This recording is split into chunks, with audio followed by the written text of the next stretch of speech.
राधे राधे भक्तों, स्वागत है आप सभी का। तो आज हम भौम प्रदोष व्रत की कथा सुनेंगे। सूत जी बोले, अब मैं मंगल त्रयोदशी प्रदोष व्रत का विधि विधान कहता हूँ। मंगलवार का दिन व्याधियों का नाशक है। इस व्रत में एक समय व्रती को गेहूं और गुड़ का भोजन करना चाहिए। इस व्रत के करने से मनुष्य सभी पापों व रोगों से मुक्त हो जाता है। इसमें किसी प्रकार का संशय नहीं है। अब मैं आपको उस बुढ़िया की कथा सुनाता हूँ जिसने यह व्रत किया वह मोक्ष को प्राप्त हुई। यह प्राचीन काल की घटना है। एक नगर में एक बुढ़िया रहती थी। उसके मंगलिया नाम का एक पुत्र था। वृद्धा को हनुमान जी पर बड़ी श्रद्धा थी। वह प्रत्येक मंगलवार को हनुमान जी का व्रत रखकर यथाविधि उनका भोग लगाती थी।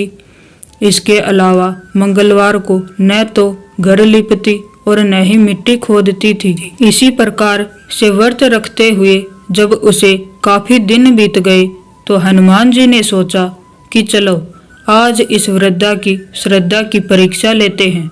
वे साधु का वेश बनाकर उसके द्वार पर जा पहुँचे और पुकारा, है कोई हनुमान का भक्त जो हमारी इच्छा पूरी करे।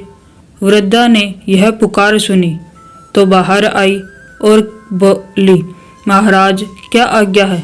साधु वेशधारी हनुमान जी बोले कि मैं बहुत भूखा हूँ और भोजन करूँगा, तू थोड़ी सी जमीन लीप दे। वृद्धा बड़ी दुविधा में पड़ गई।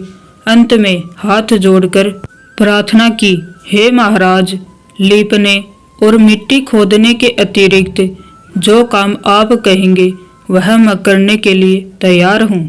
तब साधु ने 3 बार परीक्षा करने के बाद कहा, तू अपने बेटे को बुला, मैं उसे औंधा लिटाकर उसकी पीठ पर आग जलाकर भोजन बनाऊंगा। वृद्धा ने सुना तो उसके पैरों तले धरती खिसक गई, मगर वह वचन हार चुकी थी। उसने मंगलिया को पुकार कर साधु महाराज के हवाले कर दिया, मगर साधु ऐसे ही मानने वाले न थे। उन्होंने वृद्धा के हाथों से ही मंगलिया को औंधा लिटाकर उसकी पीठ पर आग जलवाई। आग जलाकर दुखी मन से वृद्धा अपने घर के अंदर जा घुसी। साधु जब भोजन को बुलाकर कहा कि वह मंगलिया को पुकारे ताकि वह भी आकर के भोग लगा ले। वृद्धा ने आंसू भरकर कहा कि अब उसका नाम लेकर मेरे हृदय को और न दुखाओ। लेकिन साधु महाराज न माने तो वृद्धा भोजन के लिए मंगलिया को पुकारने लगी। पुकारने की ही देर थी कि मंगलिया बाहर से हंसता हुआ घर में दौड़ा आया। मंगलिया को जीता जागता देखकर वृद्धा को सुखद आश्चर्य हुआ। वह साधु महाराज के चरणों में गिर पड़ी। साधु महाराज ने उसे अपने असली रूप में दर्शन दिए। हनुमान जी को अपने आंगन में देखकर वृद्धा को लगा कि जीवन सफल हो गया। तो ये थी भौम प्रदोष व्रत की कथा। अगर आपको अच्छी लगी हो तो वीडियो को लाइक कीजिएगा और चैनल को सब्सक्राइब कीजिएगा। आप सभी को राधे राधे।